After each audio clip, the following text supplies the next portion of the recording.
Alright, so this here is a trusting session for my Argus monitor named Irwin.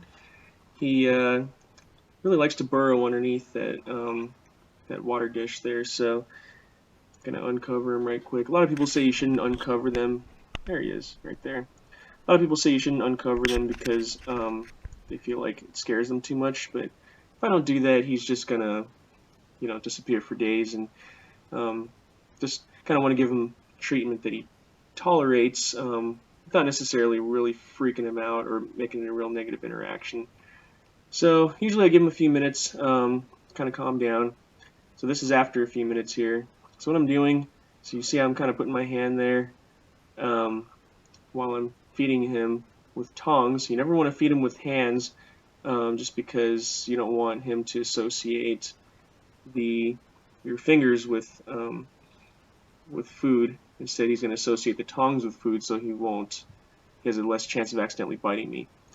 There's right here. I'm feeding him little canned shrimp. What I like about these is that they smell real good, or at least to him it does, and they're not that big.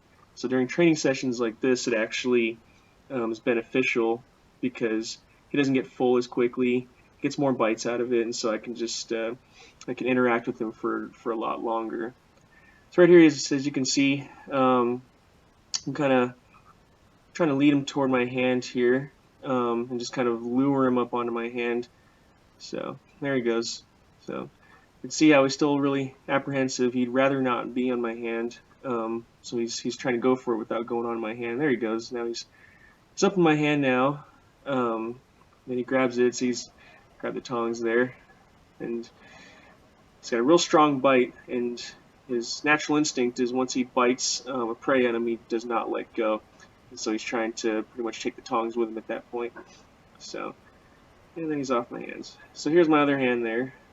Um, he's going forward now. Occasionally, before he gets up on my hand, I do sometimes allow him to take it before he's actually all the way up.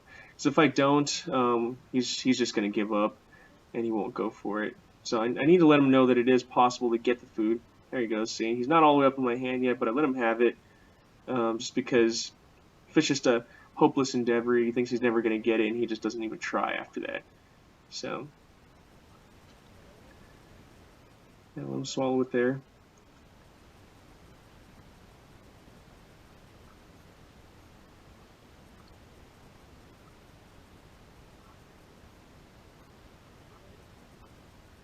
Okay, there he goes. He's going for it again.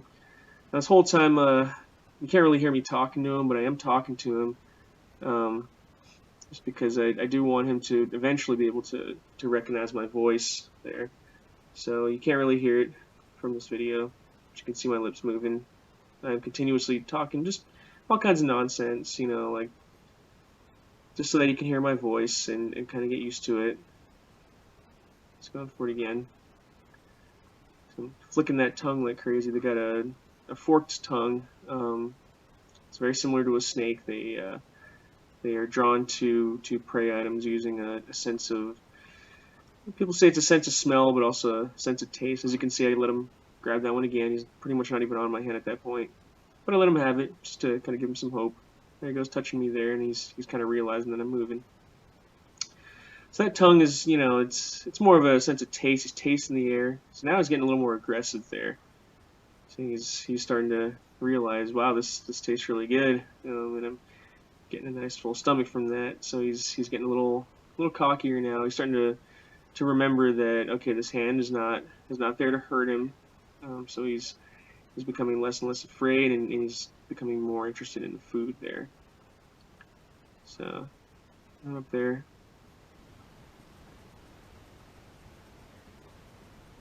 And leading him up onto my hand, leading him up higher.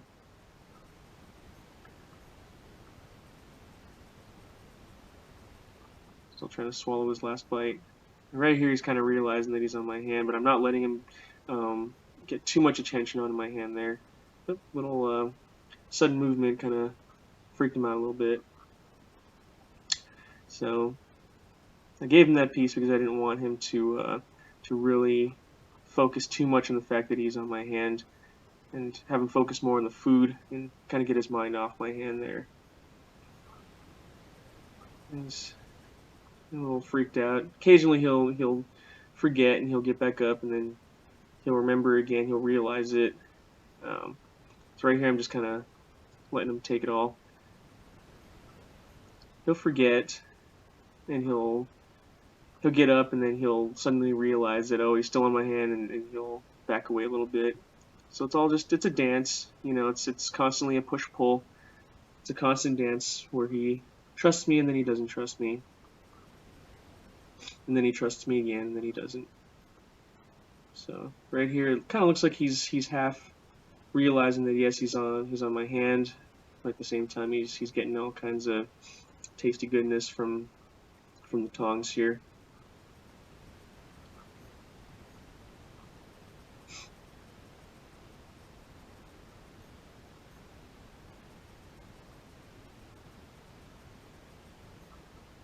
Getting a little break there. You see, he's still trying to get those few down that he just ate.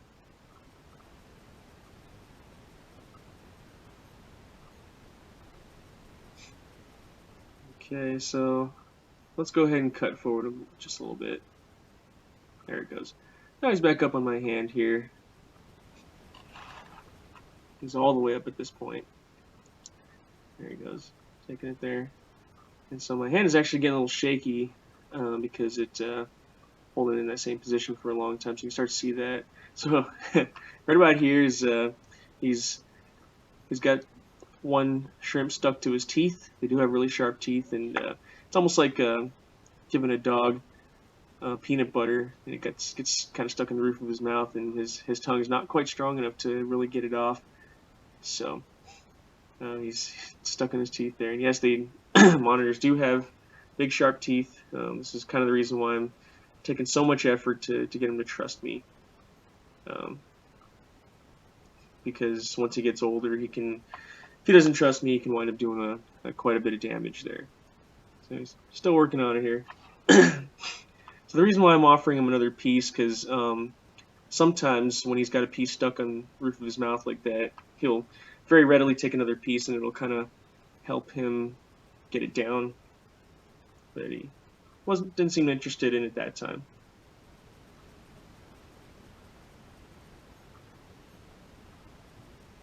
And just kind of let him work with it here.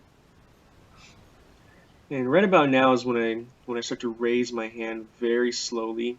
This whole time I'm trying to get him more and more on me and less on the bottom of the enclosure itself. So occasionally when he'll strike, every time he strikes or he's occupied, his attention is occupied, I'll kind of raise up a little bit each time, and very, very slowly raising it up. So as you can see, my hand goes up just a little bit higher right there. So just slowly raising it as I'm feeding him. He's not even really realizing what's going on at that point. There he goes. Okay, raising just a little bit more, as you can see. Just going after this little tiny shrimp here. And when he swallows, it's actually really cool because he swallows almost like a snake does. He's kind of stimulated by movement there. That's kind of what I was doing, just shaking it around so he'll take it. So yeah, anyway, see how he kind of swallows it, sort of by contorting his throat. It's very similar to the way a snake will swallow, where they just kind of use that force to swallow it, to kind of push it down. So alright, well, notice how high my hand is at this point. It's completely off. The only thing that's touching the substrate at this point is his tail. So it goes on for maybe like, I don't know, maybe 5 more minutes before he jumps off. So I'm going to go ahead and end the video here. Hope you all enjoyed it.